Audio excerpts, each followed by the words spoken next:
तो मूवी के स्टार्टिंग में हमें एक देवी का स्टैचू दिखाया जाता है जो कि अनाज और दौलत की सिंबल थी और ये पृथ्वी उनकी कोख है। इस मूवी में ये माना जाता है कि जब इस दुनिया की शुरुआत हुई तो देवी ने इसी कोख से बहुत सारे देवी देवताओं को जन्म दिया। लेकिन देवी को अपने सबसे पहले बेटे से बहुत ही ज्यादा प्यार था जिसका नाम था हस्तर। इस मूवी के अकॉर्डिंग किसी भी वेद पुराण में हस्तर का नाम देखने को नहीं मिलता है क्योंकि उसे देवी का सारा सोना और अनाज चाहिए था। सोना तो उसने जैसे तैसे पा लिया, लेकिन जैसे ही उसने अनाज की तरफ हाथ बढ़ाए उसके बाकी के भाई बहनों ने उसके ऊपर हमला कर दिया और अनाज को बचा लिया। लेकिन जैसे ही हस्तर के भाई बहन उसको मारने वाले होते हैं, देवी हस्तर को बचा लेती है। हस्तर के लालच की उसे ये सजा दी जाती है कि कोई भी उसे नहीं पूजेगा और उसका नाम हमेशा के लिए भुला दिया जाएगा।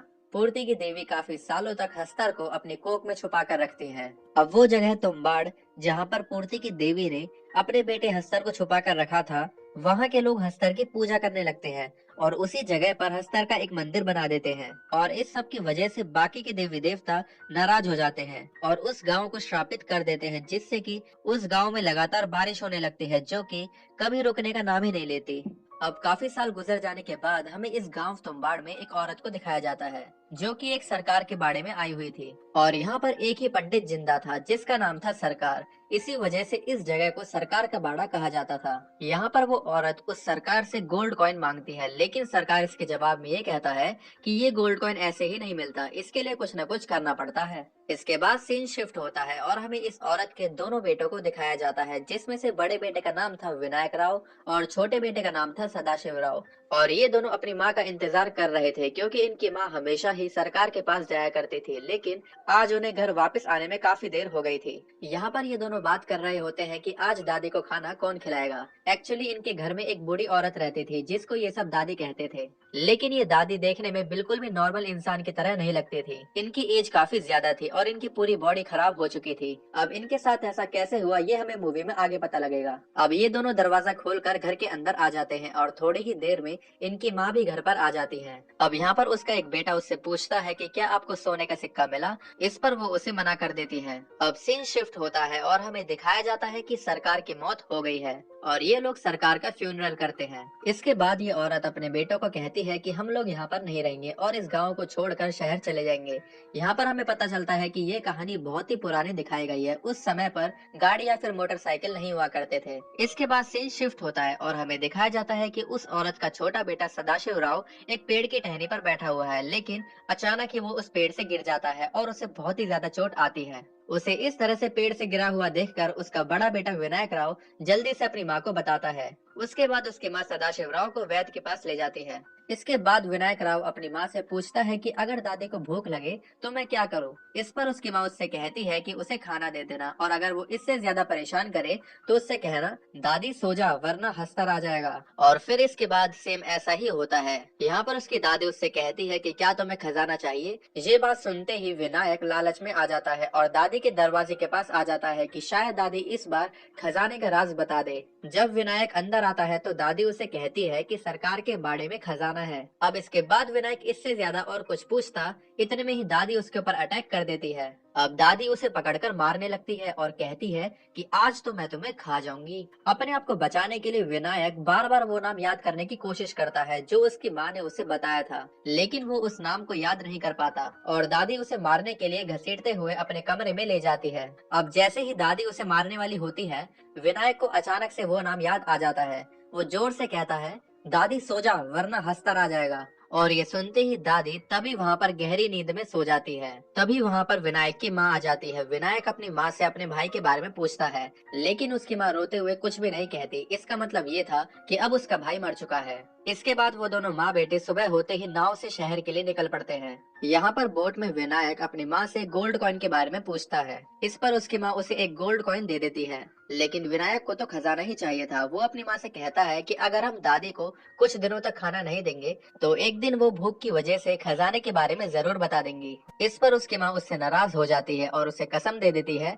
कि आज के बाद तुम इस तुम्बाड़ गांव में कभी नहीं आओगे। शायद उसकी माँ ने अपने एक बेटे को खोकर अपने लालच का सबक सीख लिया था। था। इसके बाद हमें 15 साल बाद का सीन दिखाया जाता है और हमें ये दिखाया जाता है कि विनायक अब बड़ा हो गया है और वो इस तुम्बाड़ गांव में फिर से आया है, क्योंकि शायद उसे आज भी उस खजाने का लालच है जिसके बारे में उसकी दादी ने उसे बताया था। इसके बाद वो सीधे अपने तुम्बाड़ वाले पुराने घर में जाता है। अब वो यहाँ पर अपनी दादी को देखकर चौंक जाता है, क्योंकि अब उसकी दादी एक पेड़ में बदल गई थी और उस पेड़ की शाखाएं इस पूरे घर में फैली हुई थी। हैरानी की बात यह थी कि उसकी दादी का सिर्फ सर और दिल ही बचा था जो अभी भी धड़क रहा था। इसका मतलब उसकी दादी अभी भी जिंदा थी। अब यहाँ पर विनायक अपनी दादी से फिर से उस खजाने के बारे में पूछता है और उनसे कहता है कि अगर आप मुझे खजाने के बारे में बता दोगे तो हम उस खजाने को आपस में बांट लेंगे। इस पर उसकी दादी उससे कहती है कि अब मुझे कुछ भी नहीं चाहिए और मैं और ज्यादा जीना नहीं चाहती। इस पर विनायक उनसे डील करता है कि अगर आप मुझे खजाने के बारे में बता दो तो मैं आपको आपकी जान से आजाद कर दूंगा, यानी कि आपको मुक्ति दिला दूंगा। इस पर दादी उसे बताती है कि कई साल पहले की बात है जब मैं कुएं में उतरने में माहिर थी। ये सुनकर विनायक को पता लग जाता है कि खजाना कुएं में है। अब विनायक जैसे तैसे उस कुएं का पता लगा लेता है और उस कुएं में उतरने की भी प्रैक्टिस कर लेता है, लेकिन अभी भी उसे ये पता नहीं होता कि इस कुएं से खजाना कैसे लाना है। इस पर वो फिर से अपनी दादी के पास जाता है और उसकी दादी उसे सारा राज बता देती है। इसके बाद विनायक दादी के साथ उस पूरे घर में आग लगा देता है, क्योंकि उसने अपनी दादी से वादा किया था कि वो उसे मुक्ति दिलाएगा। इसके बाद विनायक एक सोने का सिक्का लेकर अपने शहर वाले घर जाता है और वो यहाँ पर देखता है कि उसकी वाइफ ने एक छोटा सा बिजनेस स्टार्ट किया है। वो पिसा हुआ आटा बेचकर पैसे कमाती थी। विनायक उसे कहता है कि मैं तुम्हें रानी बना दूंगा, अब हमारे दिन बदलने वाले हैं, हमारे पास बहुत सारा पैसा होगा। इसके बाद विनायक उस पंडित के पास जाता है जिससे उसने बहुत सारा कर्जा लिया हुआ था और वो उस पंडित को वो सोने का सिक्का दिखाकर उसकी कीमत पूछता है। इस तरह से वो अपना सारा कर्जा उतार देता है। कुछ दिनों बाद वो फिर से तुम्बाड़ गांव जाता है और वहाँ से कुछ सोने के सिक्के ले आता है और उनको शहर में लाकर बेच देता है और ऐसा करते करते वो दिन ब दिन अमीर होता जा रहा था और उसके घर की कंडीशन भी काफी अच्छी हो गई थी और उसका घर भी बदल गया था। और अब उस पंडित के मन में भी लालच था जिससे विनायक ने पैसे लिए थे। और इसके बाद वो पंडित विनायक के पास जाता है और उससे कहता है कि विनायक उसे अपने काम में हिस्सेदार बना ले, लेकिन विनायक उसे मना कर देता है। लेकिन अभी उस पंडित के मन में लालच था और वो सोचता है कि वो भी तुम्बाड़ जाकर सोने के सिक्के लाएगा। अब वो पंडित एक औरत को पैसे देता है और उससे कहता है कि वो 2 दिन तक विनायक के साथ रहे, तभी वो तुम्बाड़ जाकर उस खजाने के बारे में पता करेगा। लेकिन वो लड़की और ज्यादा पैसों के लालच में विनायक को सब कुछ बता देती है और उस पंडित को फंसा देती है। इसके बाद सीन शिफ्ट होता है तुम्बाड़ गांव की तरफ। यहाँ पर हम इस पंडित को देखते हैं जो यहाँ पर पहुँच गया था। इसके पीछे ही विनायक भी आ जाता है जिसकी नजर सिर्फ पंडित पर थी, लेकिन विनायक उस पंडित को जानबूझकर सब कुछ दिखाता है कि वो किस समय पर क्या करता है। इसके बाद वो पंडित देखता है कि विनायक एक कुएं में उतरता है और उसके कुछ ही देर बाद वो वहाँ से बहुत सारे सोने के सिक्के लेकर बाहर आता है। अब वो पंडित भी ऐसा ही करता है। इसके बाद वो पंडित इस कुएं में उतरकर काफी आगे जाता है। इसका रास्ता बहुत ही ज्यादा तंग था और इस कुएं की दीवारें रेड कलर की थी और यहाँ पर साफ महसूस हो रहा था कि कोई सांस ले रहा है। यहाँ पर पंडित एक छोटा सा ट्रंक देखता है और जब वो उसे खोलता है तो उसमें से एक आटे की गुड़िया निकलती है। अब जैसे ही वो पंडित अपने हाथ में उस आटे की गुड़िया को लेता है तो तभी हस्तर को अनाज की खुशबू आ जाती है। अब वो हस्तर उस आटे की गुड़िया के साथ ही उस पंडित को भी खा जाता है। इसके थोड़ी ही देर बाद विनायक फिर से यहाँ पर अंदर आता है और वो देखता है कि इस पंडित की भी वही हालत है जो उसकी दादी की थी, लेकिन पंडित ने शायद विनायक की कभी मदद की थी, इसलिए वो भी उसकी मदद करता है और उसको उसकी जान से आजाद कर देता है, क्योंकि देखने में ऐसा लग रहा था कि वो पंडित शायद बहुत ही ज्यादा दुख में था। बेसिकली यहाँ पर एक वरदान था, क्योंकि इंसान कभी भी हमेशा जिंदा नहीं रह सकता, लेकिन हस्तर का ये कर्ज था कि अगर वो किसी भी इंसान को काट लेगा तो वो इंसान हमेशा के लिए जिंदा हो जाएगा, लेकिन हमेशा जिंदा होने के साथ ही उस इंसान की बॉडी पूरी तरह से खराब हो जाएगी, जैसे हमें स्टार्टिंग में विनायक की दादी को दिखाया गया था और अब हमें यहाँ पर इस पंडित को दिखाया गया है। इसके बाद कहानी शिफ्ट होती है कुछ साल बाद और हमें यहाँ पर विनायक का बेटा दिखाया जाता है जिसका एक पैर खराब था। यहाँ पर विनायक ने अपने ही घर में बिल्कुल वैसा ही सेटअप बना रखा है जैसा उस कुएं में था और उसका बेटा यहाँ पर रोज कुएं में उतरने और वहाँ से वापस निकलने की प्रैक्टिस करता है और इस सब को करने में उसे कितना टाइम लगता है उसे ये एक जगह पर नोट करता है। अब क्योंकि विनायक बहुत ही ज्यादा बूढ़ा होता जा रहा था तो उसे ये बात परेशान कर रही थी कि अब कौन कुएं में जाकर वो सोने के सिक्के लेकर आएगा। इसीलिए वो अपने बेटे को इस चीज की ट्रेनिंग दे रहा था। अब कुछ दिनों बाद विनायक अपने बेटे को लेकर तुम्बाड़ गांव आ जाता है और उसको यहाँ पर लाकर आटे की गुड़िया बनाना भी सिखाता है।